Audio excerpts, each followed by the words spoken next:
Everyone talking about the top 5 best powdery fragrances, and I am not a big powdery fan overall, but these are all ones that I really like and that would all kind of fall under that category.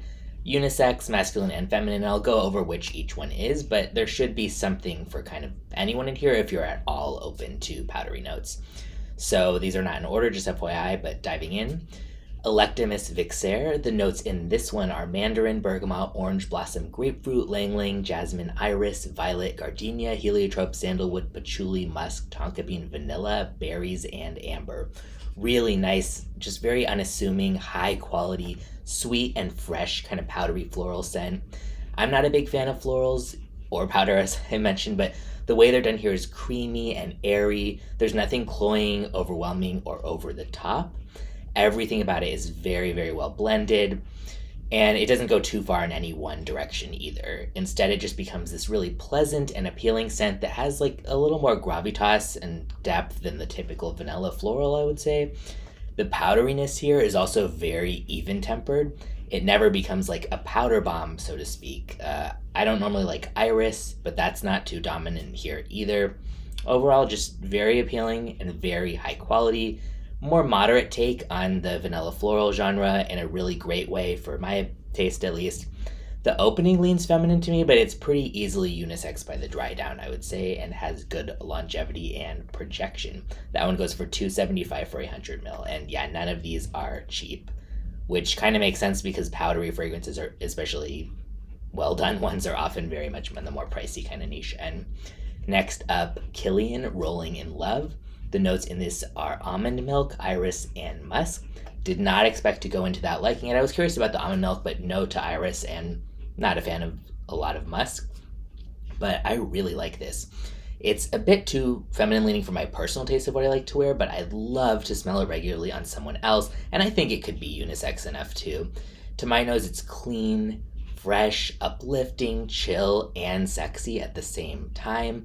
Really well balanced. Again, this does not become a total powder bomb, and the musk doesn't get screechy here either.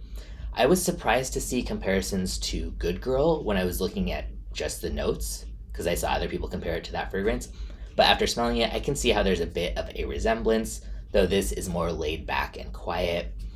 I think it's overpriced a bit. It's $265 for a 50 ml, but it really does smell great, and I wouldn't say unique in that it's like, what? That's mind-blowing, but unique in that it's like hard to find something that does it this well for what this is kind of going for, and this has moderate projection and longevity.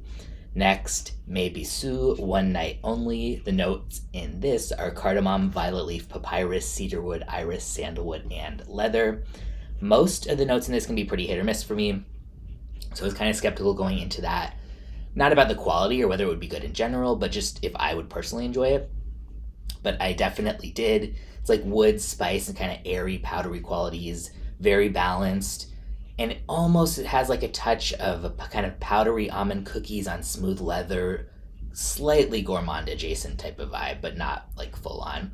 People compare it to Santal 33, which it has pretty much the same notes lineup, but it doesn't smell like a dupe to me or anything like that. I do get like a hint of that kind of dill smell that Santal 33 is known for, but not as much as I do from Santal 33, and I personally like this one actually better, but I don't have a problem with that one either, and this one just captivates me a little bit more, and this is unisex leaning masculine actually, I would say, and probably one of the most or more masculine leaning ones on this list.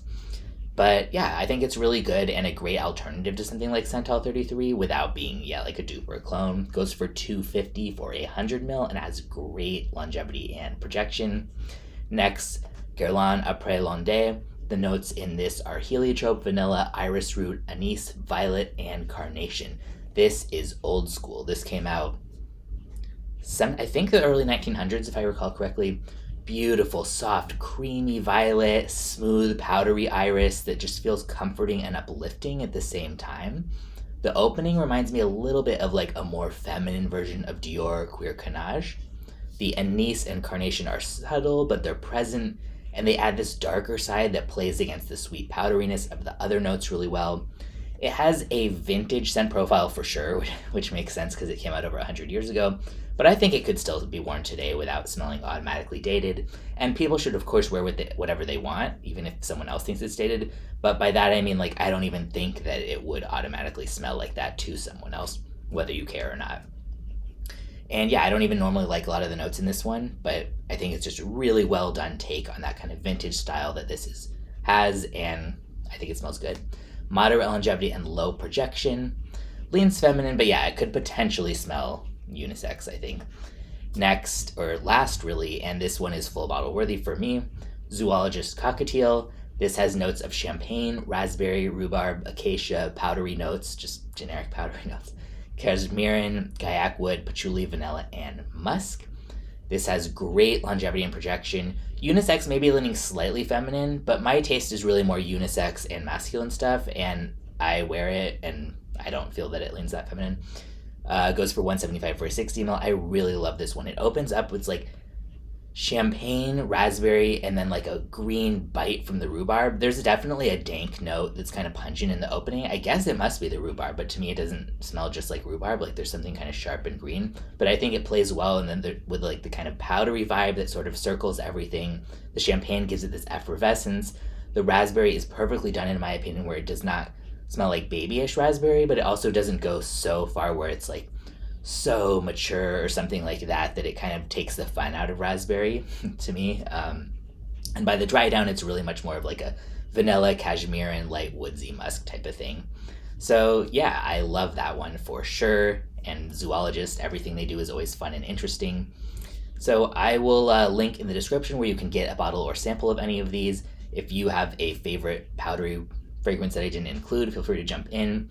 But yeah, I've tried so many, and usually they're just kind of like, okay, that's fine, not for me at best, or like, okay, but these ones I all really, really like the smell of, and think that, maybe if you're not a big powdery fan either, maybe you would actually like some of these too. But yeah, if you've tried any of them, let me know what you think.